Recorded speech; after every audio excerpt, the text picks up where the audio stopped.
আমরা WBPDCL এর ফিটারের question নিয়ে আমরা আলোচনা করছি। এখানে দ্বিতীয় কোশ্চেন দেওয়া আছে, in arc welding the source of heat for melting the metal is.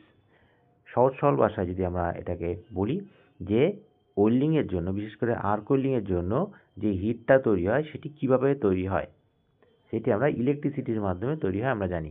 Arc welding সম্পর্কে সহজ সরল বিষয় যে একটি স্টেপ ডাউন ট্রান্সফর্মার ব্যবহার করা হয়। স্টেপ ডাউন ট্রান্সফর্মারের ইনপুট ভোল্টেজ হচ্ছে 220 থেকে 240 ভোল্ট এবং আউটপুট ভোল্টেজ 10 থেকে 40 ভোল্ট, এবং যে জবের সঙ্গে পজিটিভ টার্মিনালটা যুক্ত থাকে এবং ইলেকট্রোডের সঙ্গে নেগেটিভ টার্মিনাল যুক্ত থাকে, এবং জবের সংস্পর্শে যখন ইলেকট্রোডটি আসে একটি আর্ক তৈরি হয়। এই আর্কের ফলে মেটালটা গলে যায়, আর মেটালটি গলে পুরো ওয়েল্ডিংটি সম্পূর্ণ হয়।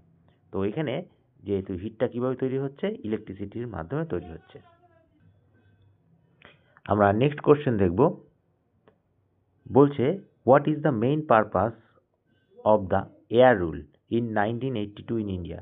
অর্থাৎ 1982 সালের যে বাতাসের আইন সম্পর্কে কি বলা হয়েছিল। এখানে সম্পূর্ণ বোঝা যাচ্ছে যে প্রশ্নের মধ্যে উত্তর দেওয়া আছে যে এয়ার পলিউশন অর্থাৎ বায়ু দূষণ সম্পর্কে এখানে বলা হচ্ছে। অর্থাৎ বায়ু দূষণ, to prevent the air pollution by the prevention control and abatement. অর্থাৎ বায়ু যাতে দূষিত না হয় বা বায়ু